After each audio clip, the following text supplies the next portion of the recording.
SFI Bharat की छात्र federation, DYFI Bharat के गणतांत्रिक युवा फेडरेशन एवं सारा भारत गणतांत्रिक महिला समिति की तरफ से आरजीकर कॉलेज और कस्बा लॉ कॉलेज में हुए दुष्कर्म एवं तमन्ना के विचार को लेकर नेताजी मोड़ से एक मशाल जुलूस निकाला गया, जो बड़ा बाजार का भ्रमण करते हुए नेताजी मोड़ में पथसभा के साथ समाप्त की गई, जिसमें उपस्थित थे Gaurav Dhal, DYFI Raniganj local committee secretary, Krishna Das Gupta secretary, AIDWA Paschim Bardhaman जिला कमेटी, एसएफआई लोकल कमेटी के मेंबर सुकांत चैटर्जी। স্লোগানের মধ্যে ছিল আমরা কি বিষয়ে আজকে রাস্তায় নেমেছি। আমরা এখানে যারা আছি এবং আমাদের মাইক্রোফোনের আওয়াজ পথ চলতি মানুষ এবং সারা ভারতবর্ষ, পশ্চিমবঙ্গ এবং বিদেশের মানুষও জানেন গত 9 আগস্ট আমাদের রাজ্যে কি ঘটনা ঘটেছিল। 14 আগস্ট স্বাধীনতার প্রাক্কালে আমরা কতটা স্বাধীন, আমরা কি স্বাধীন হয়েছি, আমাদের মধ্যে একটা প্রশ্ন চিহ্ন থেকেই গেছে। আজকে আমরা ছাত্র যুব মহিলারা এবং অসংখ্য আমাদের যারা দরদি সকলেই জানেন কম বেশি যে পশ্চিমবঙ্গে গত বছর 2024 সালে ঠিক কি ঘটনাটি ঘটেছিল আরজিকরে। শুধু পশ্চিমবঙ্গ নয়, গোটা বিশ্ব জুড়ে এই ঘটনার প্রভাব পড়েছিল। আমরা এই গোটা ঘটনাটি কম বেশি সকলেই জানি এবং তার পরবর্তীকালে কি ঘটেছিল, তৃণমূল সরকারের কি ভূমিকা, পরবর্তীকালে সিবিআই এর কি ভূমিকা, সে সম্পর্কে আমরা জানি অবগত প্রায়। আজ দেখতে দেখতে ঠিক একটা বছর কেটে গেছে, অভয়া বা তিলোত্তমা এখনো পর্যন্ত বিচার পায়নি।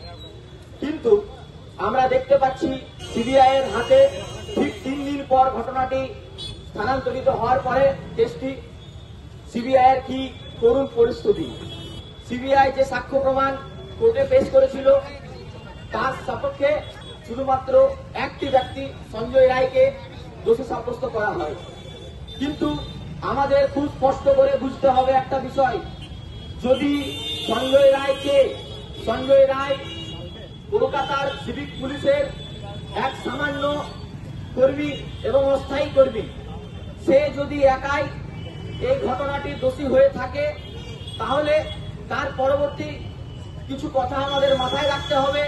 ঠিক যেভাবে তার বাড়ির লোককে কলেজ কর্তৃপক্ষের পক্ষ থেকে এসএফআই ভারতের ছাত্র ফেডারেশন, ডিওয়াইএফআই ভারতের গণতান্ত্রিক যুব ফেডারেশন এবং সারা ভারত গণতান্ত্রিক মহিলা সমিতি রানীগঞ্জ আঞ্চলিক কমিটির পক্ষ থেকে আজকে 14 আগস্ট, আপনারা জানেন গত বছর 14 আগস্ট আরজিকর কাণ্ডে যে ন্যায় বিচারের দাবিতে রাজ্যজাগর কর্মসূচি শুরু হয়েছিল। আজকে ঠিক 1 বছর পর আমরাও রাজ্যের বিভিন্ন প্রান্তে রাজ্যজাগর তথা অবস্থান বিক্ষোভের কল দিয়েছিলাম। আমরা এসএফআই, ডিওএফআই এবং এআইডিডব্লিউ এর পক্ষ থেকে আজকে রানীগঞ্জে মশাল মিছিল করি এবং তারপর অবস্থান বিক্ষোভ করি। যে কথাটা আমাদের পরিষ্কার ডিমান্ড, 1 বছর পেরিয়ে গেছে, আরজিকর কাণ্ড নিয়ে যেটা হয়েছে সেটা প্রহসন হয়েছে, একদম বিচারের নামে প্রহসন হয়েছে।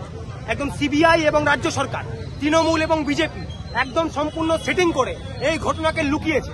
আমরা প্রকাশ্যে এর বিরোধিতা করছি এবং যারা এই ঘটনার আসল দোষী, প্রকৃত দোষী এবং এই ঘটনার পিছনে যে চক্র কাজ করছে, একদম মেডিকেল কলেজগুলোর ভিতরে যে দুর্নীতি, একদম বায়োমেডিক্যাল ওয়েস্ট থেকে শুরু করে মৃতদেহ নিয়ে দুর্নীতি থেকে শুরু করে বিভিন্ন দুর্নীতি, এবং তার সঙ্গে এই ঘটনা একটি মেয়েকে, কর্তব্যরত একজন ডাক্তারকে, তাকে ধর্ষণ এবং খুন এবং দলবদ্ধ ধর্ষণ, বারবার বলছি আমরা, এটা একক দ্বারা সম্ভব হতে পারে না। সিবিআই যে চার্জশিট দিয়েছে, কিংবা সিবিআই এবং তৃণমূল এবং বিজেপি এরা একদম সম্পূর্ণ সেটিং করে এই ঘটনাকে ডাইলিউট করার চেষ্টা করেছে।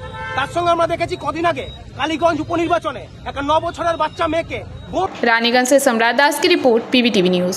रानीगंज में इतने लग्जरी रूम, वो भी इतने कम प्राइस में। सो मैं बात कर रही हूँ रानीगंज के एनएसडी रोड में लोकेटेड होटल अतिथि इन के बारे में। यहाँ पे आपको फैमिली, फ्रेंड्स और कॉर्पोरेट के लिए रूम्स मिल जाएंगे, वो भी सिर्फ 1500 स्टार्टिंग प्राइस में। यहाँ पे आपको super deluxe room, Dulux room, regular room के साथ साथ प्योर वेज रेस्टोरेंट, जहाँ से आप अपने रूम तक टेस्टी फूड ऑर्डर्स कर सकते हैं। ये होटल हाइजीनिक और क्लीन होने के साथ साथ 27 हेल्पिंग फैसिलिटी भी देती है। High speed wifi, TV with fully AC interior, 24/7 room service, good ambience, clean cupboards, separate geyser facilities, clean washrooms, smoking area. अगर आपका भी प्लान है रानीगंज में स्टे करने के लिए, तो आपके लिए ये एक अच्छा ऑप्शन हो सकता है। आप यहाँ पर रूम ऑनलाइन प्लेटफॉर्म मेक माई ट्रिप से भी बुक कर सकते हैं। अगर आप मेरी वीडियो दिखाते हैं तो आपको मिलेगा एक्स्ट्रा 20% ऑफ। अतिथि इन होटल आपको रानीगंज स्टेशन से 5 मिनट वॉकिंग डिस्टेंस पे मिल जाएगा। और इन्फॉर्मेशन के लिए आप इन्हें कॉल भी कर सकते हैं। Thank you for watching.